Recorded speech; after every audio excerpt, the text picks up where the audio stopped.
नमस्कार साथियों। आज पूरे विश्व में नेपाल में जो क्रांति हुई है उसको लेकर एक शब्द जो है गूंज रहा है, वह शब्द है जेन जी।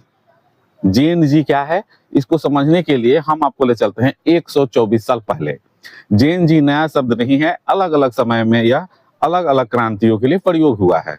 सबसे पहले हम आपको सब बताते हैं कि 1901 से 1927 के बीच में इस शब्द का सबसे पहली बार प्रयोग किया गया। वह था महानतम पीढ़ी, यानी द ग्रेटेस्ट जनरेशन। 1901 से 1927 यह दौर क्या था? यह दौर था कि पूरे विश्व में बेरोजगारी, महामंदी और प्रथम विश्व युद्ध के बाद जो पैदा हुआ बेरोजगारी था, उसमें जन्मे हुए लोगों को हम कहते हैं ग्रेटेस्ट जनरेशन की पीढ़ी, यानी कि महानतम पीढ़ी।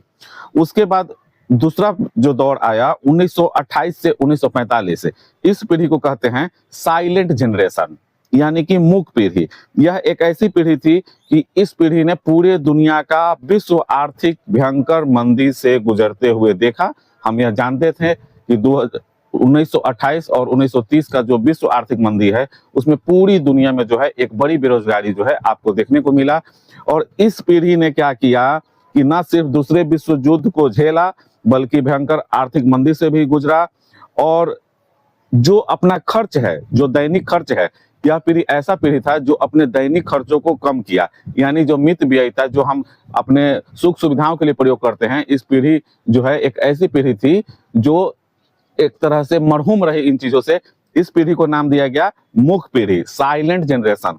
फिर एक दौर आता है बेबी बूमर्स, यानी 1945 से 1964 के बीच जो बच्चे पैदा हुए हैं उसको हम लोग कहते हैं बेबी बूमर्स। यह समय ऐसा था जब पूरे दुनिया में सबसे ज्यादा बच्चे जो हैं पैदा हुए, और यह 19 साल का समय है कि एकाएक बच्चों के जो पैदा होने का जो दर था उसमें वृद्धि आया। और यही वो समय था जब जो है टेक्नोलॉजी जो है धीरे धीरे जो है विकास करना शुरू हुआ, फिल्मी क्षेत्रों में उफान आया, मनोरंजन के साधन बढ़े, और आधुनिकता जो है महिलाओं के अंदर जो है पहली बार दुनिया में देखने को मिली, और हिप्पी कल्चर आया। और यही वो समय है 1945 से 1964 के बीच में, जब पूरे विश्व में महिलाओं और पुरुषों के बीच का जो अंतर था वह कम देखने को मिला, और एक तरह से खुलापन जो शुरू हुआ। और यह समय है 1945 से लेकर 1964, और इस युग को कहते हैं हम बेबी बूमर्स युग। उसके बाद आया समय 1965 से 1980 के बीच में जो पैदा हुए लोग हैं, उसको कहा गया जनरेशन एक्स।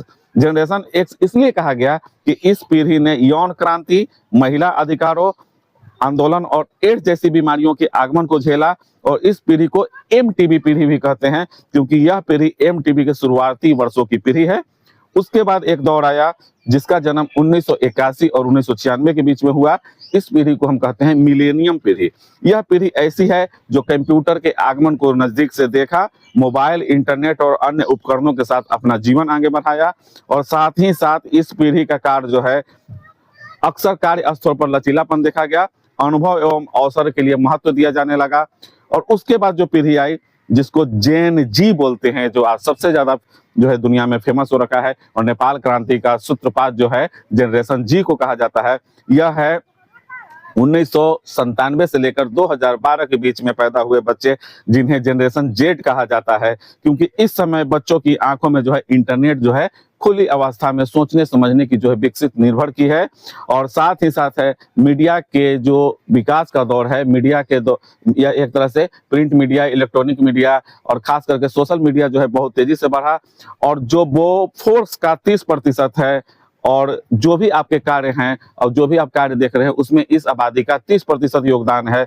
और अपनी सोच आदतों से यह अर्थव्यवस्था पर प्रभाव डालती है। और अभी जो वर्तमान में है जनरेशन एल्फा की पीढ़ी है, यह है 2012 से 2025 के बीच में पैदा हुई पीढ़ी। इस पीढ़ी को जनरेशन अल्फा की पीढ़ी कहा जाता है। हालांकि आयु में 13 वर्ष से कम ही हैं, लेकिन टेक्नोलॉजी के माध्यम से विकसित रूप से शिक्षा ले रही है। आज हम यह देख रहे हैं कि 2 साल 3 साल के बच्चों जो है कितनी आसानी से मोबाइल चला लेते हैं, चीजों को समझ लेते हैं, बता देते हैं आपको। और वर्तमान की जो पीढ़ी है वह जेन जेड नहीं बल्कि जनरेशन अल्फा की पीढ़ी चल रही है। चूंकि यह पीढ़ी जो है कुछ कर नहीं दिखती है, लेकिन आपको 1997 और 2012 से पहले पैदा हुई पीढ़ी है, इसलिए इस पीढ़ी को ध्यान में रखकर ही जेन जेड का स्लोगन जो है पढ़ा गया है। तो मैंने आपको बताने का यह प्रयास किया कि JNZ जो शब्द है नया नहीं है, यह हर दौर में अलग अलग शब्दों के साथ प्रयोग हुआ है। आप हमारे साथ बने रहिए। बहुत बहुत धन्यवाद।